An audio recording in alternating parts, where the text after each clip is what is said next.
Hello everyone. আজি আহিলো আমাৰ নেক্সট ভিডিওটো লৈ পেলাই ইন্ট্ৰোডাকশন অফ ফিজিক্সে পঢ়িম বাট কেটামান বস্তু অলপ ডিসকাস কৰিবলৈ বাকি আছিল হেবিলাক বস্তু আজি ডিসকাস কৰিম ফাৰ্স্ট এটোৱে কাইলে যে চাৰিটা ফোৰ্সৰ কথা কৈছিলো আমাৰ ইউনিভাৰ্সৰ হে চাৰিটা ফোৰ্সৰ বিষয়ে অলপ কৈ লৈছো যেনেকে কি আছিল ফাৰ্স্ট ফোৰ্সটো আছিল আমাৰ force of gravity gravitational force হয় নে নেক্সট ফোৰ্স আমাৰ আছিলে ইলেক্ট্ৰোম্যাগনেটিক ফোৰ্স থাৰ্ড ফোৰ্স আমি পাইছিলো স্ট্ৰং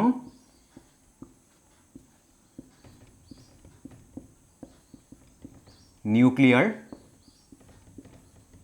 ফোৰ্স আৰু ফোৰ্থ নম্বৰ ফোৰ্স হ'ল আমাৰ উইক নিউক্লিয়াৰ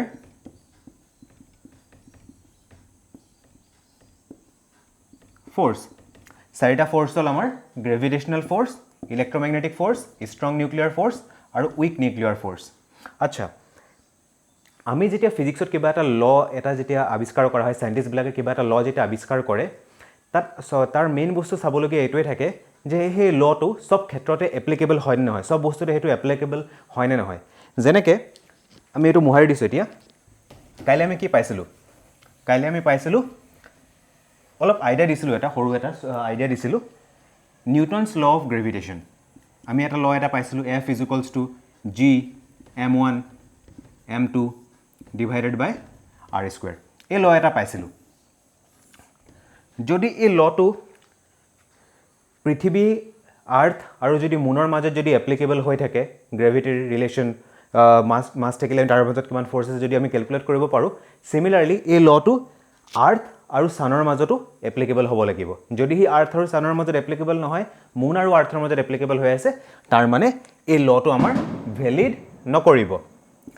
সো তাৰ বাবে আমাৰ ইম্পৰ্টেন্ট বস্তু হল কি ফিজিক্সৰ কিবা এটা ল উলালে হে লটো সব জায়গাতে এপ্লিকেবল হ'ব লাগে হেটো আমাৰ মেইন বস্তু ফিজিক্সৰ লস বিলাকৰ আচ্ছা এতিয়া সাইন্টিস্ট বিলাকে কি কৰিছিলে যেনেকে চাৰিটা ফোৰ্স আছিল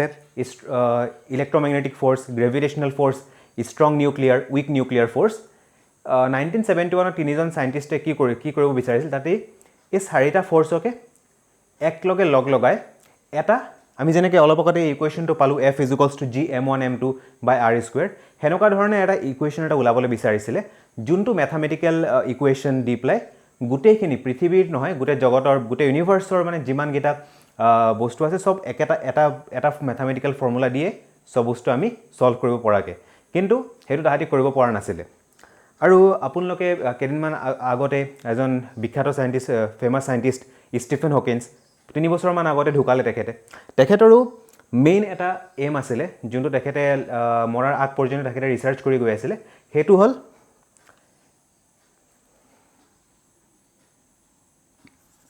grand unification theory grand unification theory তেখেতৰ এমটোৱে আছিল যে এটা এনেকুৱা এটা থিওৰি এটা উলাও যোনটো থিওৰি দি ইউনিভাৰ্সৰ সব ধৰণৰ বস্তুৱে এক্সপ্লেইন কৰিব পাৰি কিন্তু তেখেতে আলটিমেটলি হেতু নোৱাৰিলে তেখেতৰ 3 বছৰ আগত তেখেতৰ ডেথ হল ঠিক আছে আচ্ছা হেবিলাক বিষয় অলপ ব্যাকগ্ৰাউণ্ড অলপ জানালো হেতু আমাৰ 11ত কোনো কোৱেশ্চন নহুদে জাস্ট অলপ মানে ব্যাকগ্ৰাউণ্ডটো দিয়াৰ কাৰণে মই অলপ কলো আচ্ছা এতিয়া মেইন বস্তুলৈ আহিছো আমি মেইন বস্তুটো হল আমাৰ কি ফিজিক্যাল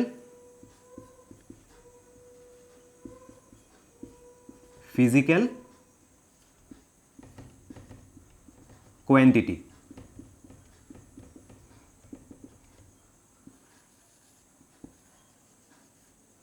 ঠিক আছে ফিজিক্যাল কোয়ান্টিটি কি হয় কোয়ান্টিটি মানে কি হয় ফিজিক্যাল কোয়ান্টিটি মানে কি হয় যদি কিবা এটা বস্তু আমি মেজার কৰিব পাৰো ক্যালকুলেট কৰিব পাৰো ঠিক আছে সো হেবিলাককে কোৱা হয় ফিজিক্যাল কোয়ান্টিটি ঠিক আছে এটো মুখস্থ কৰিবলগীয়া একো কথা নহয় জাস্ট এনেকৈ কৈ দিব পাৰি যে a quantity that can be measured is called physical quantity a quantity that can be measured is called physical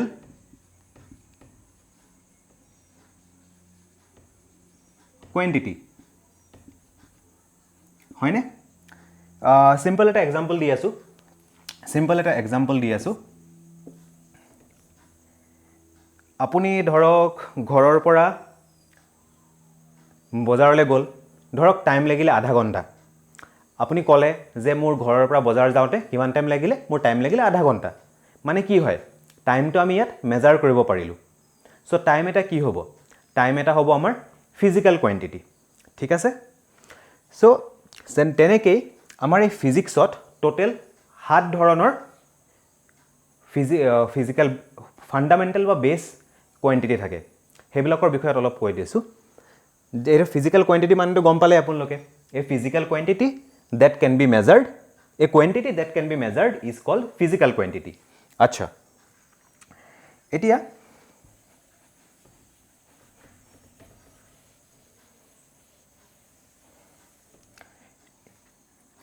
এতিয়া এই ফিজিক্যাল কোয়ান্টিটি আমাৰ 7 ধৰণৰ 7 টাইপসৰ ফিজিক্যাল কোয়ান্টিটি বা বেস কোয়ান্টিটি বা ফান্ডামেন্টাল কোয়ান্টিটি আছে আমাৰ ফিজিক্সত ঠিক আছে এই ফান্ডামেন্টাল কোয়ান্টিটি বিলাক হল এক নম্বৰ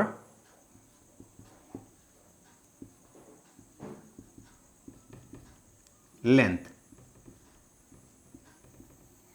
ঠিক আছে length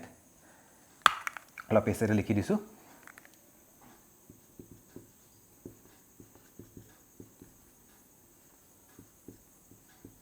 length number 2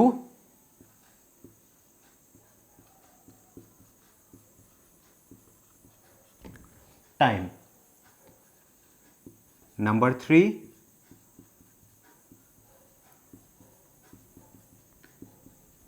temperature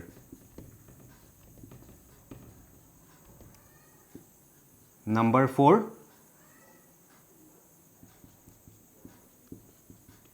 electric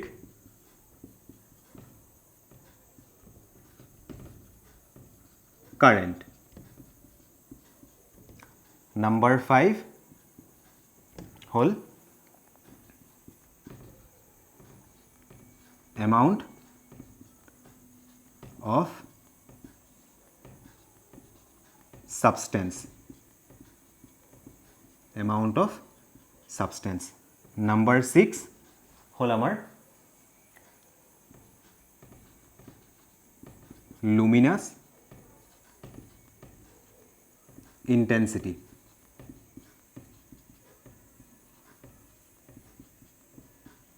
number 7 আমাৰ হৈ গল mass number 7 হৈ গল আমাৰ mass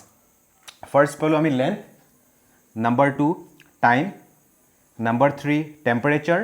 number 4 electric current number 5 amount of substance number 6 luminous intensity number 7 mass ঠিক আছে এতিয়া আমি লেন্থৰ কি আছে এটা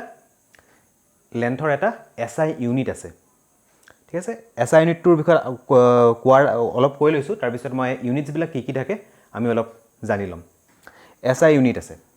লেন্থৰ SI ইউনিট কি হয়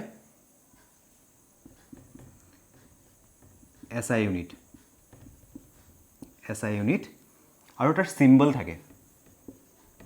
এই SI units বিলাকৰ এটা সিম্বল থাকে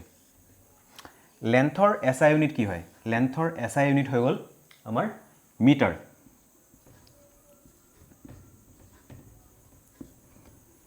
আৰু লেন্থৰ SI unitৰ সিম্বলটো হল আমাৰ স্মল m নেক্সট আহিলে আমাৰ টাইম টাইমৰ SI ইউনিট হ'ল আমাৰ সেকেন্ড আৰু টাইমৰ SI ইউনিট হ'ল সেকেন্ড আৰু তাৰ সিম্বলটো হ'ল আমাৰ স্মল s ঠিক আছে নেক্সট আহিলে আমাৰ টেম্পাৰেচাৰ টেম্পাৰেচাৰৰ SI ইউনিট হ'ল কেলভিন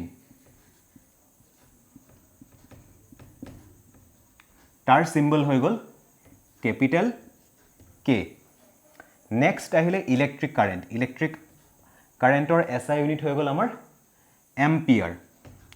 AMPERE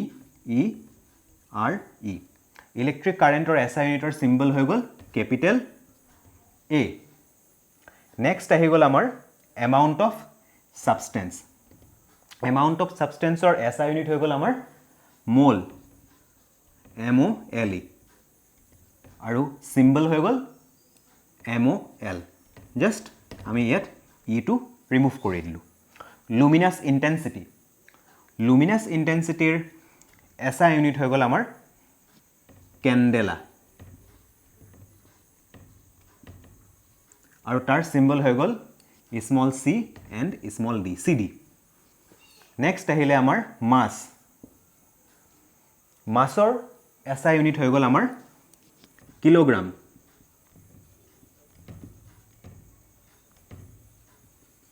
মাছৰ SI ইউনিট হৈ গ'ল কিলোগ্ৰাম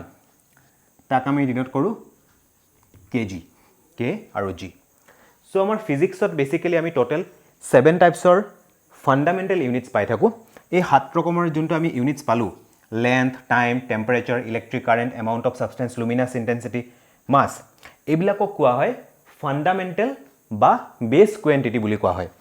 ওপৰতে অলপ দেখাই দিছো fundamental or base quantity fundamental or base quantity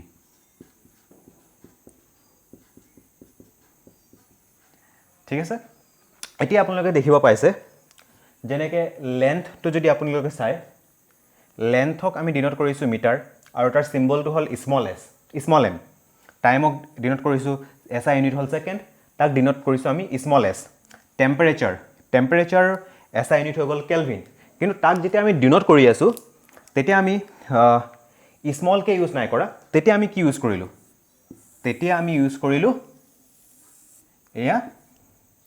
capital K কেলে ইউজ কৰিলো কাৰণটো এটোৱে যে কেলভিন এজন সাইন্টিষ্টৰ নাম হয় আৰু যেতিয়া আমি এই ফিজিক্যাল কোয়ান্টিটিৰ বিলাকৰ SI ইউনিট বা SI ইউনিট লিখো তাৰ সিম্বল বিলাক লিখো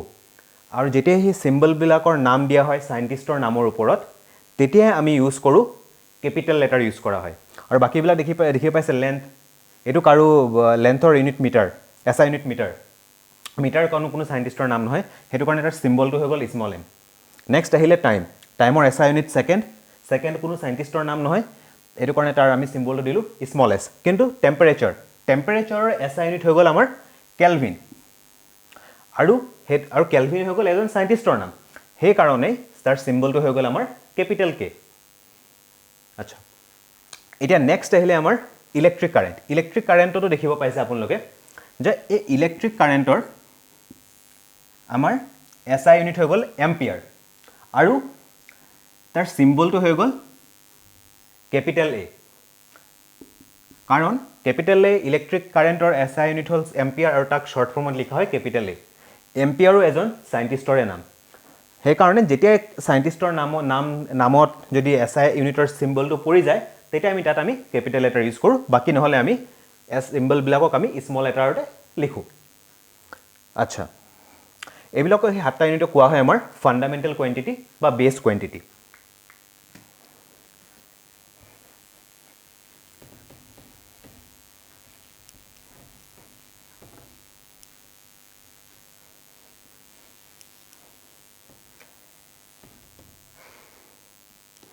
আৰু এই ফান্ডামেন্টাল কোয়ান্টিটি আমি যোনবিলাক দেখিলো সাতটা ফান্ডামেন্টাল কোয়ান্টিটি কি আছিল লেন্থ আছিল টাইম আছিল টেম্পাৰেচাৰ আছিল ইলেক্ট্ৰিক কাৰেন্ট আছিল লুমিনাছ ইন্টেন্সিটি আছিল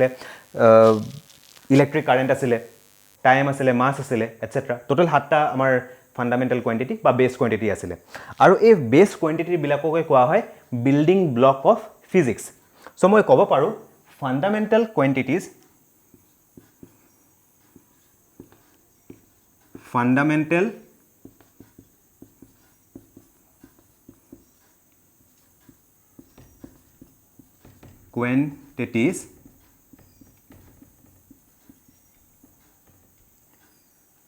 are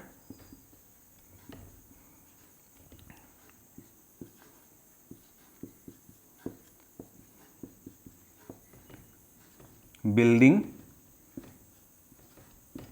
blocks of physics. ঠিক আছে fundamental quantities are building blocks of physics. আচ্ছা মইতো খালি কৈ দিলোঁ ষ্টেটমেণ্ট এটা দি দিলোঁ যে ফাণ্ডামেণ্টেল কোৱান্টিটিজ আৰু বিল্ডিং ব্লকছ অফ ফিজিক্স কিবা মানে থাকিলে আমি বিল্ডিং ব্লকছ বুলি কেলেকৈ ক'লোঁ কাৰণ এই ফাণ্ডামেণ্টেল কোৱান্টিটিজৰ পৰাই আমি বেলেগ বেলেগ কোৱান্টিটিজ ফিজিকেল কোৱান্টিটিজ আমি ডিৰাইভ কৰিব পাৰোঁ যেনেকৈ এটা এক্সাম্পল দি আছোঁ মই এই ডেফিনেশ্যনটো অলপ মোহাৰি দিছোঁ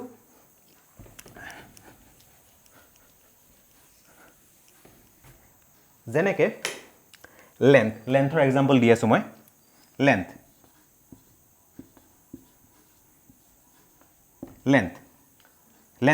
ঠিক আছে লেন্থৰ SI ইউনিট কি হৈ গ'ল আমাৰ লেন্থৰ SI ইউনিট হৈ গ'ল আমাৰ মিটাৰ আৰু এই তাৰ চিম্বলটো কি মিটাৰৰ SI ইউনিটৰ মিটাৰক আমি শৰ্ট ফৰ্মত লিখোঁ আমি স্মল m বুলি লিখোঁ ঠিক আছে এতিয়া স্কুলত ক্লাছ 8ৰ ল'ৰা ছোৱালীবিলাকো পঢ়ি আহিছে যেতিয়া আমি এটা স্কুৱেৰৰ যেতিয়া আমি এৰিয়া ওলাওঁ অলপ ওলাই পেলাই দেখাইছোঁ ঠিক আছে সাপোজ এইটো এটা স্কুৱেৰ বক্স হয় স্কুৱেৰ বক্সৰ কি থাকে এই চাৰিটা এজে কি থাকে আমাৰ সেম সাইজৰ থাকে ঠিক আছে যেনেকৈ যদি এইটো সাপোজ এইটোৰ লেন্থ মই স্মল m ধৰিছোঁ এইটোৰ লেন্থ ধৰিছোঁ স্মল m সিমিলাৰলি চাৰিটা এজে যেতিয়া সেম লেন্থৰ হয় সো মই এইটো যদি m হয় তেতিয়াহ'লে এইটো m হয় এইটো যদি m হয় এইটো m হ'ব ঠিক আছে এইটো ঠিক আছে আৰু স্কুৱেৰৰ ফৰ্মুলা কি হয় স্কুৱেৰৰ ফৰ্মুলা হয় স্কুৱেৰৰ এৰিয়াৰ ফৰ্মুলা এৰিয়া অফ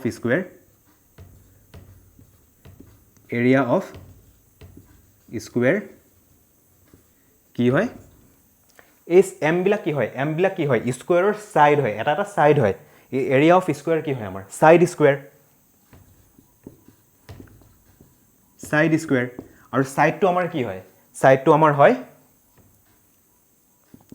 হয় আমাৰ m স্কুৱেৰ আৰু m মানে কি m মানে হৈ গ'ল আমাৰ মিটাৰ স্কুৱেৰ সো আমি সিম্পল এটা এক্সাম্পল দি পেলাই গম পাই গ'লোঁ যে লেন্থ আমাৰ এটা ফাণ্ডামেণ্টেল কোৱান্টিটি বা বেছ কোৱান্টিটি হয় তাৰ পৰা আমি কি ইজিলি আমি এৰিয়া অফ স্কুৱেৰ ওলাই ল'ব পাৰিলোঁ ঠিক আছে আচ্ছা এতিয়া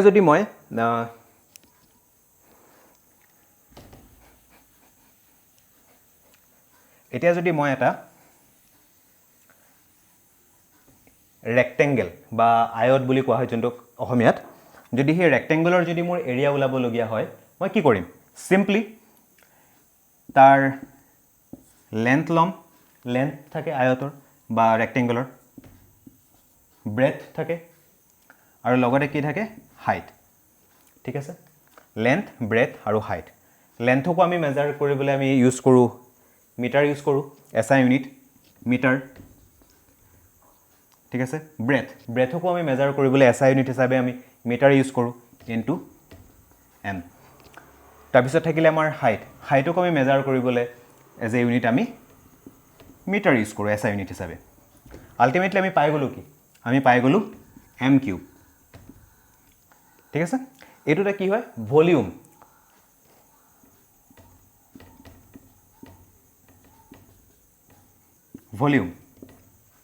বা ভলিউম অফ লিকুইডকো আমি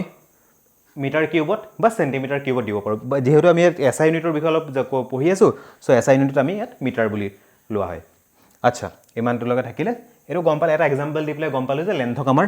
বেছ কোৱান্টিটি বা ফাণ্ডামেণ্টেল কোৱান্টিটি বুলি কিয় কোৱা হয় আচ্ছা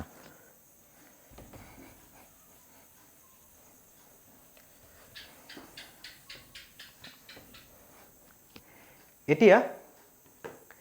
এই 7টা ফাণ্ডামেণ্টেল বা বেছ কোৱান্টিটিৰ বাহিৰেও আমাৰ দুটা সাপ্লিমেণ্টাৰী দুটা এড অন কোৱান্টিটিজ আছে সেই দুটা এড অন কোৱান্টিটি হৈ গ'ল আমাৰ প্লেন এংগেল আমি আগতে 7টা আছিলে এটা 8 নম্বৰটো হৈ গ'ল আমাৰ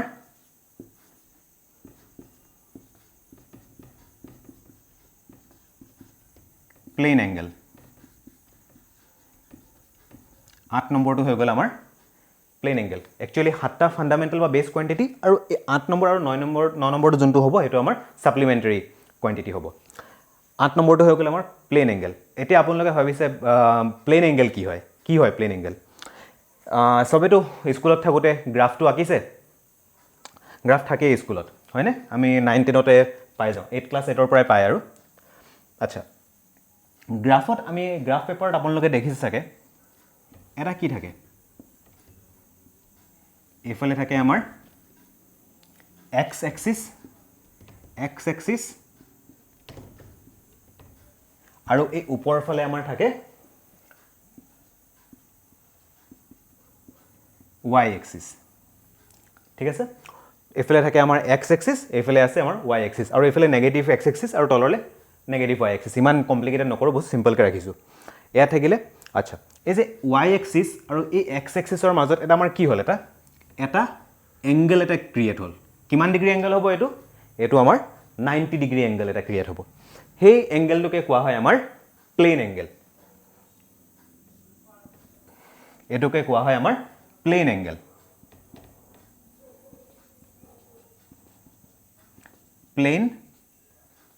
এংগেল আচ্ছা প্লেন এংগেল বুলি কেলে কোৱা হয় কাৰণ দুটা প্লেনৰ মাজত আছে প্লেন ওপৰৰ দুটা উৰা প্লেন নহয় একচুয়ালি এটো y এক্সিসক y প্লেন বুলি কোৱা হয় x এক্সিসক x প্লেন বুলি কোৱা হয় সিম্পল ল্যাঙ্গুৱেজত সো হেতু কাৰণে এটো কোৱা হয় আমাৰ plane angle angle between the two planes plane angle আচ্ছা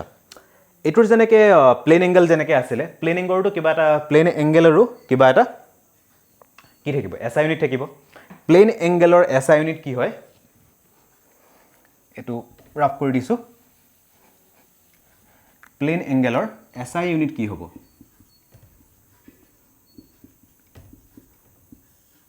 ঠিক আছে আৰু সিম্বল কি হ'ব তেতিয়া হলে প্লেন এংগেলৰ এসআই ইউনিট হয় আমাৰ ৰেডিয়ান প্লেন এংগেলৰ এসআই ইউনিট হয় আমাৰ ৰেডিয়ান আৰু সিম্বলটো আমাৰ হয় শৰ্ট ফৰ্মত R A আৰু D R A and D next আহিলে আমাৰ এটো 8 নম্বৰ হৈ গ'ল আমাৰ প্লেন এংগেল নেক্সট আহিলে আমাৰ সলিড এংগেল আৰু এটা এংগেল আছে আমাৰ সলিড এংগেল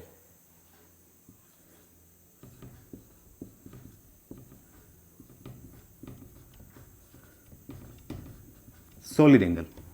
এতিয়া আপোনালোকে ভাবিছে সলিড এংগেল নো কি বস্তু হয় সলিড এংগেল আমি হেতু আমি খাবলৈ ইউজ কৰিছো আজিকালি সবে স্পেশালি কলেজৰ লৰা ছোৱালী বিলাকে ইউজ কৰে সেই বস্তুটো খাবলৈ কাৰণে এটা কি খাবলৈ কাৰণে অলপ কৈ আছো এতিয়া ৰখিব বা কাগজৰ টুকুৰা এটা লৈ লৈছো তেতিয়া এক্সপ্লেইন কৰিবলৈ মোৰো সুবিধা হ'ব দেখাই আছো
এই বস্তুটো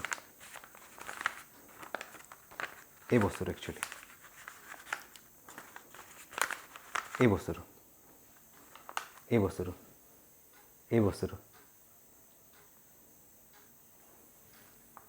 বস্তুটো ইয়াত কি কৰা হয় এই চানাওলা বা সেই মুড়িওলাবিলাকে কি কৰে এই চানা মুড়ি ভৰাই পেলাই আমাক বিক্ৰী কৰে হয়নে সো এটোৰ তলৰ ফালে এটা ইয়াত দেখিব পাইছে তলৰ ফালে এটো এটা এংগেল এটা বনাই আছে এটো একচুয়ালি পাৰফেক্টলি মই বনাব নোৱাৰো চানা টানাটো বিক্ৰী নকৰো হেতু কাৰণে পাৰফেক্টলি বনাব নোৱাৰিলো আচ্ছা জি হোক এই এংগেলটোৱে হয় আমাৰ এটা সলিড এংগেল আৰু এই যোনটো ডায়াগ্ৰামটো আছে যে এই বস্তুটো আমি 2D পেপাৰত আমি আঁকিব নোৱাৰো এটো হলে 3 ডাইমেনশনাল এটা ডায়াগ্ৰাম হয় ঠিক আছে এটো হল এটা 3 ডাইমেনশনাল এটা ডায়াগ্ৰাম হয় আৰু এই যে কোণটো যোনটো এংগেলটো এটো ক্ৰিয়েট কৰিলে এই কোণটোৱে হৈ গল আমাৰ এটা এই কোণটোৱে অলপ ভালকৈ দেখাই দিছো এই কোণটোৱে হৈ গল আমাৰ এটা সলিড এংগেল ঠিক আছে আচ্ছা সিম্পল কে এটা ধুনিয়া এটা এক্সাম্পল দিলে এটো বুজিব পালে একো টান নহয় এই এংগেলটো হৈ গল আমাৰ কি সলিড এংগেল এটা ডায়াগ্ৰামও দি দিছো এটো যোনটোত আমি চানা খাও বা মুড়ি লৈ প্লে খাও আৰু তলৰ ফালে কি থাকে এটা জুঙাকে ধুনিয়াকে তাহাতি বনাই দিয়ে হয়নে সো এই এংগেলটোৱে আমাৰ হৈ যায় কি সলিড এংগেল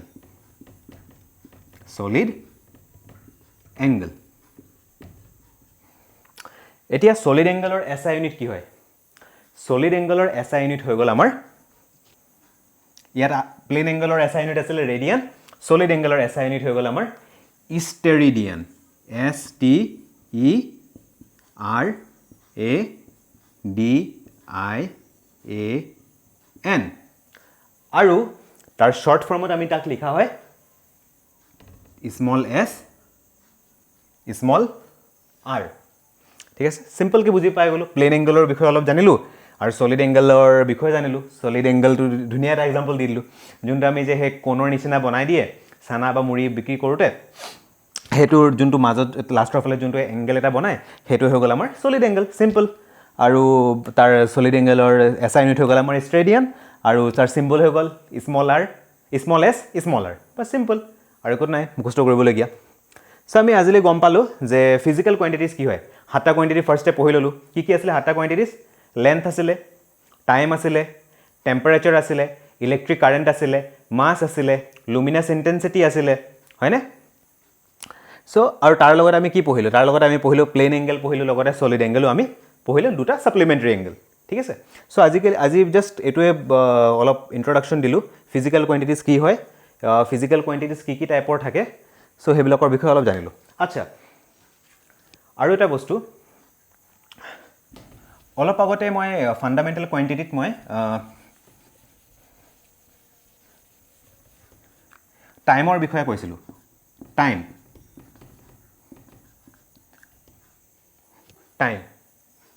টাইমৰ বিষয়ে কৈছিলো এই টাইম আমি যেনেকৈ হেৰি কওঁ ইয়াৰ পৰা আমি গৈ আছো এই আজি মই 2 ঘণ্টা পঢ়িলো আজি মই 3 ঘণ্টা পঢ়িলো আজি মই পঢ়াই নাই আজি মই আধা ঘণ্টা পঢ়িলো ঠিক আছে এইবিলাক আমি কওঁ ঠিক আছে বা মোৰ ইয়াৰ পৰা অফিচলৈ যাওঁতে 1 ঘণ্টা লাগে 2 ঘণ্টা লাগে ঠিক আছে আচ্ছা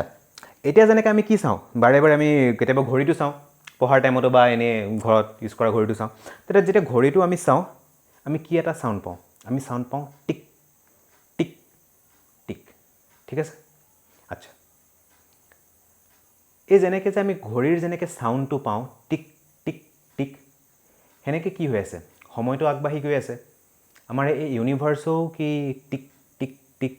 সাউন্ড কৰে নেকি অলপ ভাবি চাব ইউনিভাৰ্সও কি টিক টিক টিক সাউন্ড কৰে নেকি যেতিয়া টাইমটো পাৰ হৈ গৈ থাকে আমিতো ঘৰত এটো মেকানিক্যাল ওয়াচ ইউজ কৰি আছো হয়নে কিন্তু আসলি ওয়াচটো বেলেগ এজনে চলাই আছে সো হেতু কাৰণে টিক টিক টিক সাউন্ড কৰে নেকি ইউনিভাৰ্সত গোটে ইউনিভাৰ্সত অলপ ভাবি চাবচোন অলপ চাই আহিব নেক্সট ক্লাছত ডিসকাস কৰা হ'ব অলপ